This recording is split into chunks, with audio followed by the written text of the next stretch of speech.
할렐루야. 오늘 성가대를 서지 않습니다. 여러분들이 양해를 해주시기 바랍니다. 저희 교회가 지금 성가 연습하는 공간이 밀폐된 공간이고 지하실이라서 여러분들이 연습하는 것이 좀 불편할 것 같아가지고 지금 1부 때는 좀 성가대가 있었지만 2부 때는 모이지 않습니다. 여러분들이 양해를 해주시기 바랍니다. 오늘은 2월 마지막 주일입니다. 다음 주가 3월 첫 번째 주일입니다. 여러분들은 좀 이게 세월 가는 것이 실감이 나는지 모르겠습니다. 인생 속도가 저 같은 경우는 까까머리 중학교, 고등학교 다닐 때 또 군대 가서 군 복무 시절에 왜 그렇게 시간이 안 가는지 너무나 지루했습니다.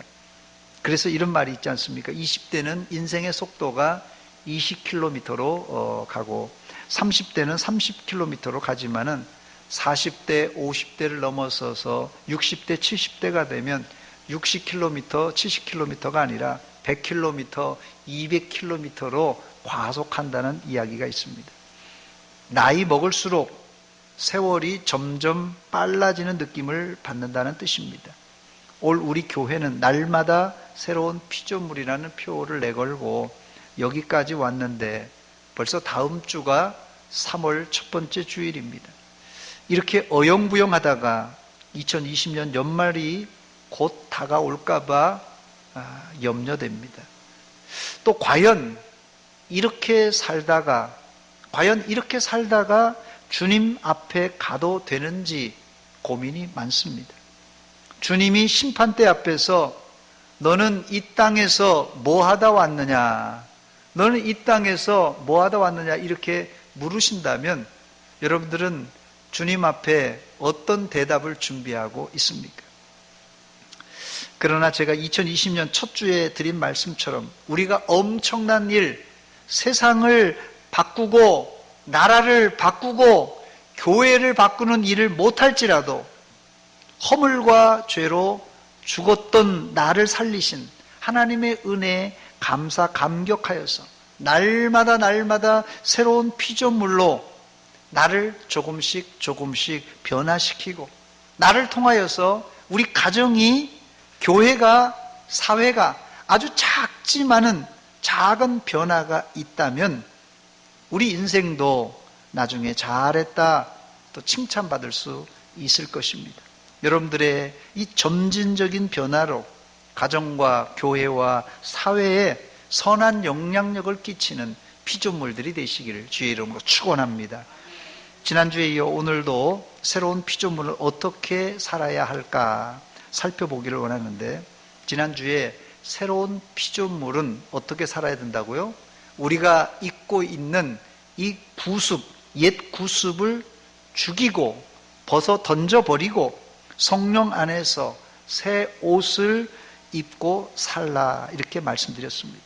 잠시 지난주 말씀을 복습하자면 우리의 구습인 음란, 부정, 사욕, 악한 정욕, 탐심은 죽이고 분함과 노여움과 악의와 비방과 입에 부끄러운 말은 벗어 던져버리고 새로운 옷인 긍휼, 자비, 겸손, 온유, 오래 참음을 옷 입고 서로 용납하고 피차 용서하고 사랑하되 평강 가운데 시와 찬미와 신령한 노래로 찬양하며 감사하는 자가 되라 말씀했습니다.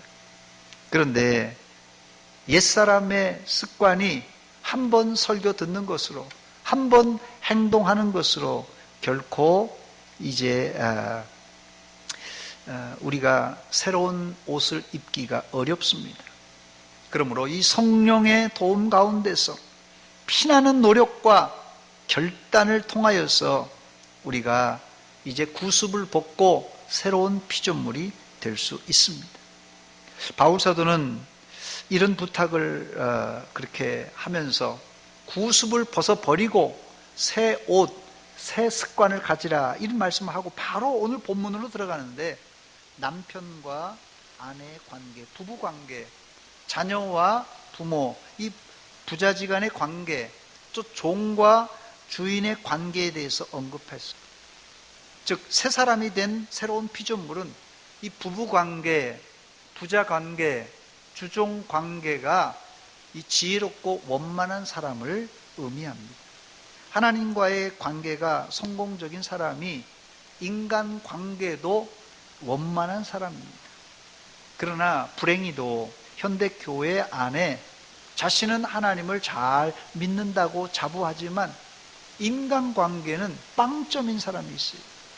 하나님을 잘 믿는 사람이 왜 인간관계엔 실패하는 것입니까? 결론부터 말씀드리자면 이런 사람은 자칭 잘 믿고 자칭 열심이지만 실제로는 잘 믿는 게 아닙니다. 하나님을 잘 믿는 사람은 반드시 인간관계도 원만해야 정상입니다. 하나님을 믿는 것과 인간관계는 수학적인 표현으로 하자면 필요 충분 조건이에요. 하나님을 잘 믿는 것, 인간관계 따로 떼어줄 수 없다는 것이, 즉 하나님을 잘 믿는 사람은 반드시 인간관계도 좋은 사람이고, 인간관계가 좋은 사람은 역으로 하나님도 잘 믿는 사람일 때 바로 이런 사람이 우리가 지금 목표로 하고 있는 날마다 새로운 피조물이 될 수 있는 것입니다. 그런데 하나님을 잘 믿는다고 하는 사람들 중에 인간관계가 빵점인 경우가 있는데, 이런 사람은 겉으로는 잘 믿는 것 같이 보이지만 실제는 하나님과의 관계도 뜯어보면 문제가 많은 사람입니다. 이런 사람들. 이 시간 여러분 스스로 여러분의 신앙을 체크해 보시기 바랍니다. 아마 이 자리에는 자칭, 타칭, 잘 믿는다는 분들이 대다수입니다. 그렇다면 여러분들에게 묻습니다. 여러분들의 인간관계는 원만하십니까? 인간관계의 가장 기본이 이 가정에서 부부관계입니다. 여러분의 부부관계 괜찮습니까? 아마도 여기 계신 분들은 우리 부부관계 괜찮습니다. 목사님, 우리 부부관계 괜찮습니다. 이렇게 대답하실 것입니다. 그러나 부부관계는 남편만 목사님 우리 관계 괜찮아요 이렇게 얘기해서 되는 것이 아니라 그 말에 아내도 전적으로 동의해야지 그런 부부는 괜찮은 관계입니다. 그런데 한쪽에서는 목사님 우리 부부관계 괜찮습니다 하는데 아내는 다른 얘기를 하는 거예요.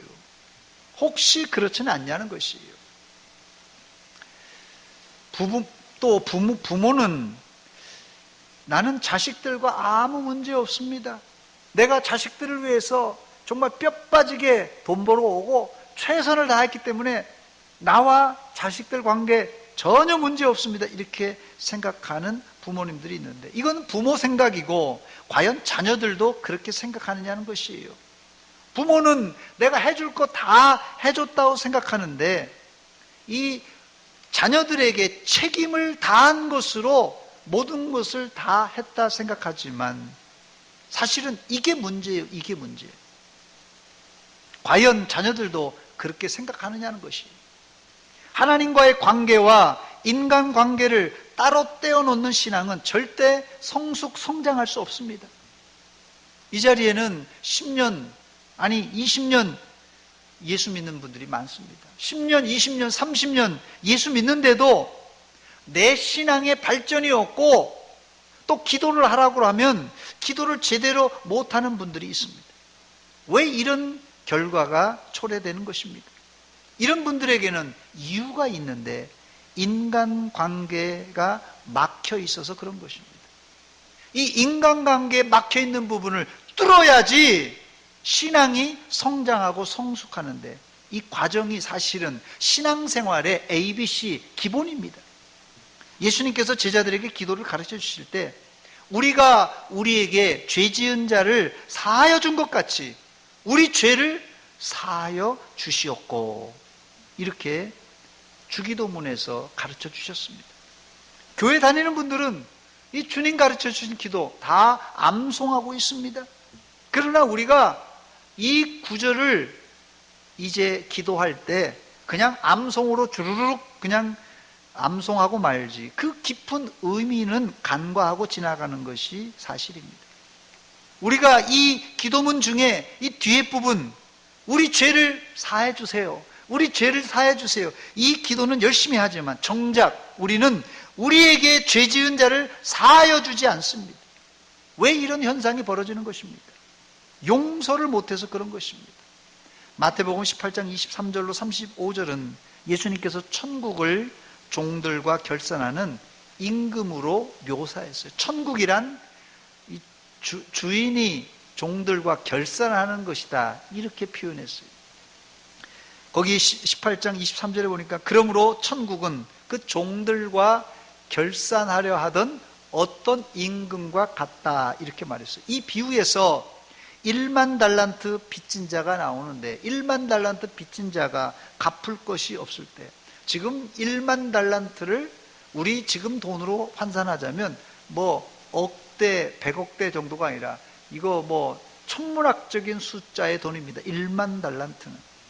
그런데 이 1만 달란트를 빚진 자가 갚을 것이 없을 때 주인은 이 1만 달란트 빚진 자, 이 빚쟁이를 딱 불러와 가지고 너 빚 갚아. 못 갚으면 네 몸을 팔든지 네 아내와 자식과 네 재산을 다 팔아서라도 1만 달란트 당장 갚아. 아주 호되게 명령을 내립니다. 종은 이때 엎드려서 절하면서 앞으로 제가 버는 대로 다 갚을 테니까 주인님 용서해 주세요, 좀 사정을 합니다. 주인은 이 사람이 평생 벌어도 못 갚을 빚인 줄 알지만은 단지 불쌍히 여겨서 모든 빚을 탕감해 줍니다. 빚 갚는 것, 이것을 늦춰주기만 해도 고마울 텐데 빚을 탕감해 주었으니 얼마나 감사하고 기쁜 일입니까? 문제는 그 다음에 일어납니다. 이 사람이 나가다가 자기에게 100데나리온, 1만 달란트와 100데나리온은 1000분의 1 숫자도 안 됩니다. 이 적은 빚을 진 이 동료 한 사람을 만나서 멱살을 잡고는 돈을 갚으라고 협박을 합니다. 이 동료가 사정합니다. 아유 친구, 내가 곧 갚을 테니까 조금 말미를 좀 달라고 이렇게 부탁을 합니다. 그러나 이 사람은 자기 동료를 빚을 갚을 때까지 감옥에 쳐넣어 버립니다. 결국은 이 이야기를 주인이 듣고는 괘씸하게 여겨서 이 사람을 1만 달란트 다 갚을 때까지 감옥에 쳐넣으라고 명령합니다. 바로 우리가 이런 식으로 신앙생활하기 때문에 하나님은 잘 믿는 것 같은데 인간관계가 자꾸 꼬이고 막히는 것입니다. 꼬이고 막혀있는 인간관계를 풀려면 하나님만 잘 믿고 기도만 해서는 되는 것이 아니라 먼저 형제들을 용서해야 됩니다. 그러면 하늘에서도 매인 것이 풀려지고 땅에서 매인 것이 자동적으로 풀려질 줄 믿습니다. 신앙의 원칙은 십자가예요. 십자가. 수직적으로는 하나님과의 관계가 잘 뚫려 있어야 되고 동시에 수평적으로는 인간관계도 잘해야 됩니다. 이게 바로 성장한 새로운 피조물의 모습이에요. 첫 번째, 모든 인간관계는 마음을 다하여 죽게 하듯 해야 됩니다. 본문 23절입니다. 우리 같이 읽어보겠습니다. 시작. 무슨 일을 하든지 마음을 다하여 죽게 하듯 하고 사람에게 하듯 하지 말라 그랬습니다. 무슨 일을 하든지, 이 무슨 일을 하든지는 바로 인간관계, 우리 모든 사람이 살고 있는 모든 일, 사실은 인간관계가 다 결부되어 있습니다. 지금 말씀드린 대로 이 아내들에게, 남편들에게, 자녀들에게, 종들에게, 상전들에게, 모든 사람에게 하는 모든 일을 총망라한 것이 무슨 일을 하든지예요.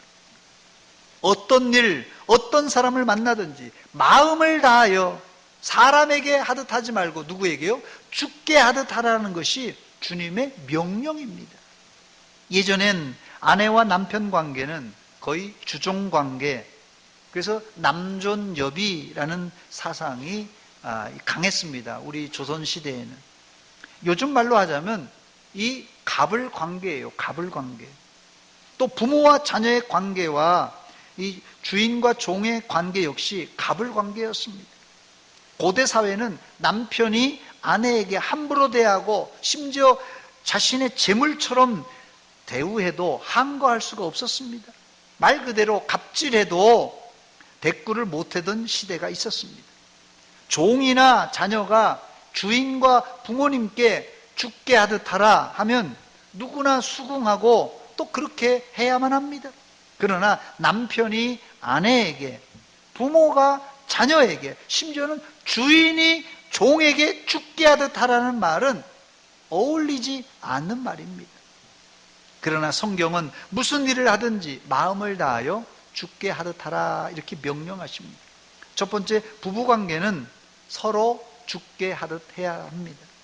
그것을 본문에는 이 복종과 사랑이라는 두 단어로 설명합니다. 복종과 사랑. 이 부부관계는 복종과 사랑이 있어야 됩니다. 본문 18절과 19절입니다. 아내들아 남편에게 복종하라. 이는 주 안에서 마땅하니라. 남편들아 아내를 사랑하며 괴롭게 하지 말라 그랬어요. 제가 단골로 결혼식 주례 때 많이 쓰는 이 구절입니다. 남편은 아내를 사랑하지만 아내는 남편에게 복종하라. 아내는 남편에게 복종하라는 이 구절은 누가 봐도 남자가 여자에게 갑질하는 듯한 문구입니다. 그러나 속내막을 들여다보면 이 구절은 남자, 여자 모두 동등한 구절입니다. 사랑이 복종보다 어려웠으면 어려웠지 쉽지 않다는 말입니다. 여기서 남편이 아내에게 하라는 이 아가페 사랑은 아내를 위해서 생명을 내놓는 십자가의 사랑을 의미합니다. 자기에게 생명을 내놓는 남편, 우리 여자분들 어떻습니까? 여자분들, 남편이 자기를 위해서 생명을 내놓는다, 이것을 확실히 알 때 이런 남편에게 갑질당하는 아내, 행복한 여인이라고 생각이 됩니다. 안 그래요? 자기를 위해 생명 내놓는 남편을 위해서 아내는 복종이 아니라 그 이상도 할 수 있습니다. 이런 복종과 사랑은 상대를 모두 죽게 하듯 하는 그런 태도입니다. 두 번째, 부모 자식도 죽게 하듯 해야 됩니다. 그것을 성경은 순종과 노엽게 하지 않는 것이라 이렇게 말합니다. 순종과 노엽게 하지 않는 것. 본문 20절과 21절입니다. 자녀들아 모든 일에 부모에게 순종하라. 이는 주 안에서 기쁘게 하는 것이니라 그랬습니다. 아비들아 너희 자녀를 노엽게 하지 말지니 낙심할까 함이라. 부모와 자식의 관계는 내가 선택해서 맺어진 관계가 아니라 하늘에서 맺어진 관계가 부모 자식 관계입니다. 그러므로 자녀는 모든 일입니다. 부모에게 순종해야 됩니다. 이런 순종이 하나님을 기쁘시게 하는 행동이에요. 동시에 부모를 기쁘게 하는 행동입니다.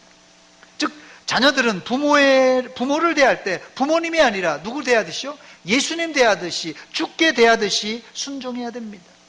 반대로 부모님들도 자녀들을 부모 의지대로 자녀들을 함부로 좌지우지할 것이 아니라 심지어는 부모가 자녀들에게도 주께 대우하듯이 대해야 됩니다. 그래야 자녀들이 노여워하지 않습니다. 우리의 감정을 손상시키고 우리의 마음을 아프게 하는 사람들은 저 멀리 아프리카에 사는 사람들이 아니라 가장 가까운 가족이고 특히 자녀들이 가장 많이 상처받는 사람이 누구냐면요, 부모라는 거예요. 이건 실제로 통계가 나와 있습니다.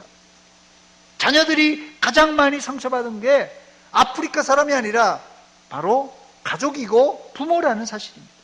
그러므로 부모님들은 자녀들을 내 소유물이라고 함부로 대하지 말고 죽게 하듯 하시기 바랍니다.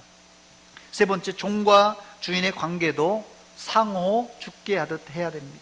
본문 22절과 4장 1절입니다. 종들아 모든 일에 육신의 상전들에게 순종하되 사람을 기쁘게 하는 것 같이 눈가림만 하지 말라. 종들이 일할 때 주인의 눈속임만 해서 일하지 말고 오직 주를 두려워하여 성실한 마음으로 주인에게 대하라는 것이에요. 또 상전들도 마찬가지입니다. 상전들아 의와 공평을 종들에게 베풀지니 너희에게도 하늘에 상전이 계심을 알지어다 그랬어요. 종이 주인에게 죽게 하듯 하라는 것은 당연한 일이지만 주인이 종에게 죽게 하듯 하라는 말은 안 어울리는 말입니다. 아무리 성경이지만 주인이 어떻게 자신의 노예에게 죽게 하듯 하라고 할 수 있겠습니까? 중세와 근세까지 예수 믿는 서양의 부잣집에는 노예들이 있었어요. 노예가 당시에는 합법적이었기 때문에 사실 노예 제도가 폐지된 지가 채 100년 정도밖에 되지 않습니다. 이들이 과연 중세와 근세까지 이 서양의 부자 이 백인들이 노예들을 어떻게 대우했겠습니까? 미국이 이 남북 전쟁을 하기 직전에까지 이 도망친 노예를 붙들어 오는 추세관들, 이 보안관들이 있었습니다. 당시 노예를 학대하는 백인들이 참 많이 있었어요. 그래서 이 백인들이 이 흑인들을 아주 짐승, 개, 돼지 취급했습니다. 그런데 사실상 백인 중에도 이 흑인들을 도와주는 사람들이 상당히 많이 있었어요. 소설이나 영화를 보면은 백인들이 오히려 이 흑인들을 도와주는 사람들이 상당히 많이 있었습니다. 그 중에 이 경건한 기독교인들이 대다수였는데요. 이 경건한 기독교인들은 노예를 자기의 형제처럼 자유인처럼 대우해 주었습니다. 그 좋은 예가 청교도 시절에 경건한 사람들은 자신의 집안에 있는 노예들을 모두 이 가정 예배 자리에 이제 인도했고, 또 함께 주일날 예배 드리기 위해서 이 노예들이 가정의 일도 하지 못하게 쉬도록 조치를 했습니다. 우리가 가지고 있는 이 웨스트민스터 신도 개요소나 예배 모범에 보면 가족이라고 표현하지 않고 권속이라는 표현을 사용했어요. 여기 이제 나이 드신 어른들은 예전에 목사님들은 이 가정보다도 권속이라는 말을 많이 썼습니다. 이 권속은 넓은 의미에서 확장된 가정, 보통 이 대가족이라는 의미인데요. 여기에는 더 넓게는 친척들도 다 포함되는데, 과거에 이 청교도 시절에 이 권속이라는 말은 가족은 물론이와 형제, 또 심지어는 나그네들까지, 그리고 자기 집에서 이 종살이하는 노예들까지도 포함해서 이 권속이란 의미로 사용했습니다. 이 권속이란 말을 사용해서 이 경건한 이 백인들이 이 흑인들을 자기의 형제처럼 가족같이 이렇게 예배도 참석하고 잘 대우해 주었습니다. 이게 바로 주인이 종에게 죽게 하듯 하는 태도입니다. 얼마 전 이 북한에서 탈북한 한 사람이 과거 국정원과 하나원에서 각각 3개월씩 교육을 받는다고 합니다. 그래서 국정원에서 3개월, 또 하나원에서 3개월 받고, 그리고 이제 남한 생활에 적응을 할 수 있도록 도와준다고 해요.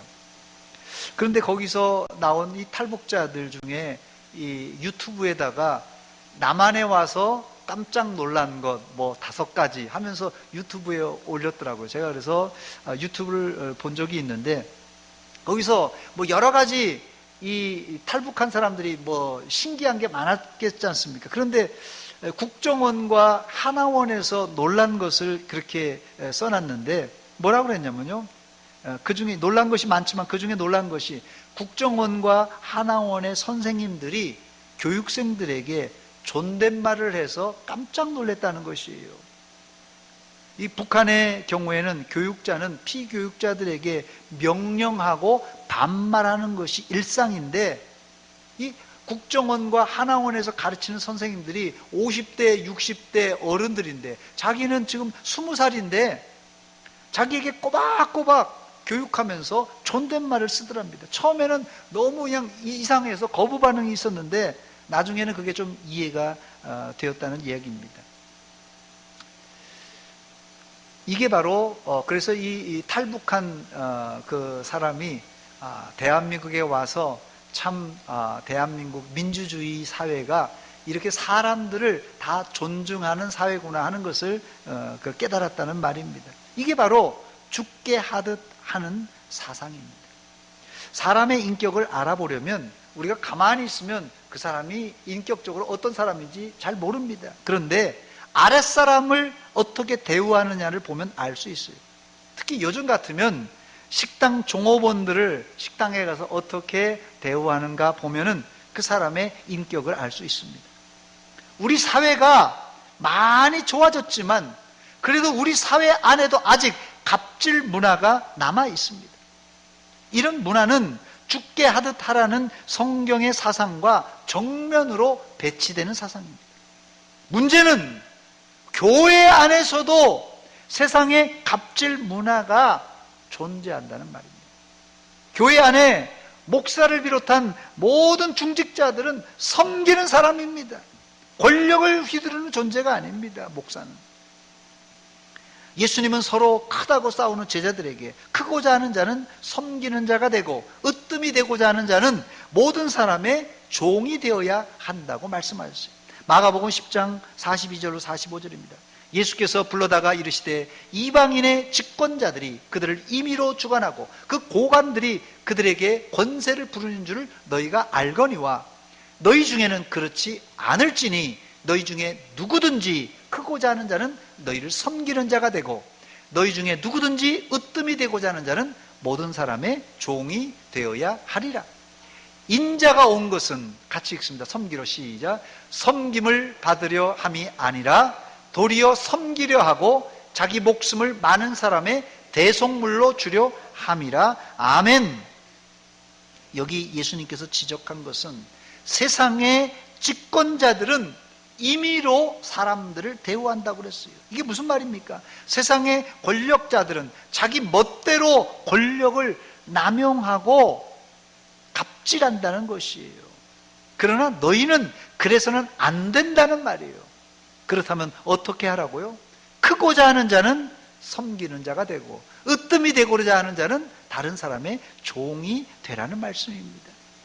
그런데 예수님은 이런 말씀만 하지 않고 자신이 몸소 사람들에게 이것을 보여주셨습니다. 특히 가난한 자, 소외된 자를 섬기셨고 마지막에는 자기 목숨을 많은 사람들을 위해서 대속물로 십자가에서 내놓으셨습니다. 이게 예수님이 이 땅에서 하셨던 인간관계의 핵심입니다. 죽게 하듯 하라의 핵심이에요. 하나님을 믿지만 죽게 하는 태도는 싫어하는 것이 우리의 본성이에요. 우리의 본성은 이게 죽게 하듯 하라는 것이 아닙니다. 여러분들이 왜 돈 벌어요? 여러분들이 왜 높은 자리로 자꾸 진급하려고 합니까? 나도 한번 좀 살아보겠다. 나도 한번 휘둘러 보겠다. 이게 우리 본심 아닙니까? 여기서 저는 예수 믿는 사람들의 인간관계에 이 죽게 하듯의 원리를 성경에서 발견했는데 바로 예수님이 말씀하셨던 황금률에서 발견했습니다. 마태복음 7장 12절입니다. 그러므로 무엇이든지 남에게 대접을 받고자 하는 대로 너희도 남을 대접하라. 이것이 율법이요 선지자니라 그랬어요. 여러분들이 으뜸이 되고자 하고 여러분들이 높아지려고 하십니까? 다른 사람들을 으뜸으로 모시고 다른 사람들을 높여주시기 바랍니다. 여러분들이 받고자 하는 대로 아내에게, 남편에게, 부모에게, 자녀들에게, 또 주인에게, 종에게 해보시기 바랍니다. 여러분들이 반드시 그런 대우를 받게 될 것입니다. 그런데 사실 예수님은 많은 사람들을 섬기고 많은 사람들을 위해서 자신의 몸을 대속물로 십자가에 내놓고 죽으셨어요. 그런데 예수님에게 돌아온 것이 뭡니까? 예수님이 다른 사람들을, 어려운 사람들을 다 도와주고 섬기고 정말 발을 씻어주었지만 예수님에게 돌아온 것은 멸시와 천대와 십자가의 고통이었습니다. 하나님을 믿는 것도 힘들지만 인간관계 정말 힘듭니다.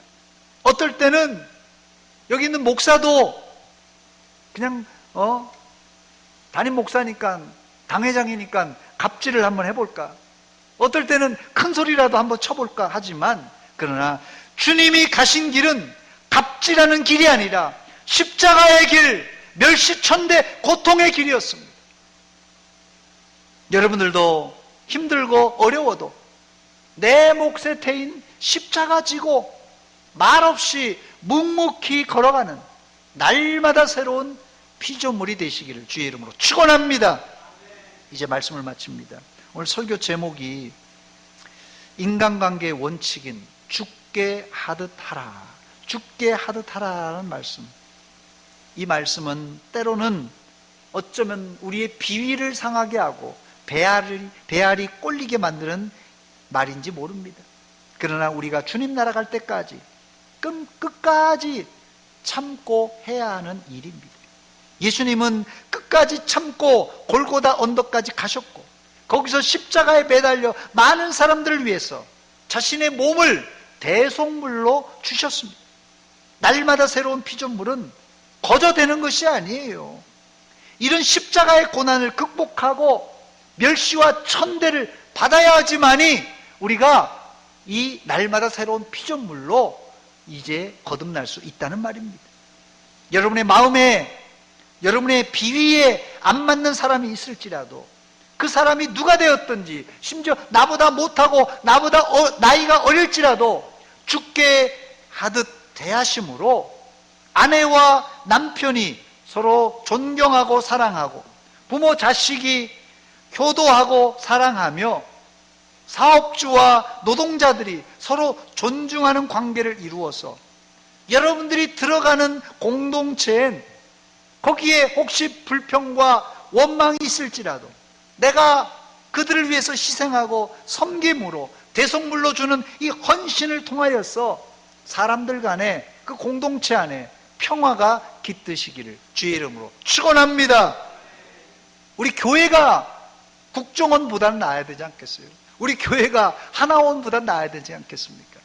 아무쪼록 여러분이 들어가는 공동체에 불평, 원망이 있을지라도 여러분들의 그 헌신으로 죽게 하듯 하는 그런 아름다운 태도로 말미암아서 아름다운 공동체를 이루시기를 주의 이름으로 축원합니다. 같이 기도하겠습니다. 이 시간 기도할 때 하나님, 이 시간 말씀을 듣고 우리 인간관계를 점검해 봅니다. 우리가 하나님을 잘 믿는다고 했지만 인간관계의 허점이나 막혀있는 부분이 없습니까? 하나님 용서하여 주시고 이제 내 안에 막혀있는 부분들 하나님 뚫게 하시고 용서하게 하시고 화합함으로 아름다운 공동체, 가정 되게 하여 주시옵소서. 한 목소리를 같이 기도하겠습니다. 하나님 우리 아버지 은혜와 사랑 감사드립니다. 이 아침에 하나님 말씀을 들려주신 것 감사합니다. 하나님 앞에 신앙생활을 한다고 하지만 열심히 하지만 우리가 그 신앙과 열심으로 형제를, 자매를, 가족을, 하나님 구역 식구들을, 성도들을 괴롭히지는 않았습니까? 하나님, 우리의 하나님 대의명분 때문에 하나님 힘들어하는 형제자매들이 없습니까? 불쌍히 여겨주시었고 나보다 남을 낮게 여기는 예수님의 마음, 예수님의 태도를 가지고 잘 섬김으로 말미암아서 작은 천국 하나님의 나라를 이루게 하여 주시옵소서.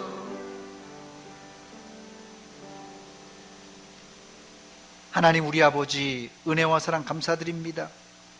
우리가 하나님을 잘 믿노라, 열심을 가지고 주님을 섬기노라 고백하고 또 그렇게 열심히 하지만 내 열심 때문에 형제 자매가, 가족이 아파하진 않습니까? 이 시간 나의 중심의 생활을 벗어 던져버리고 나보다 남을 낮게 여기는 예수님의 마음, 예수님의 태도를 가지고 모든 사람을 죽게 하듯 대우하며 사랑의 공동체를 만들어가는 날마다 새로운 피조물들이 다 되게 하여 주시옵소서. 예수님의 이름으로 기도하옵나이다. 아멘.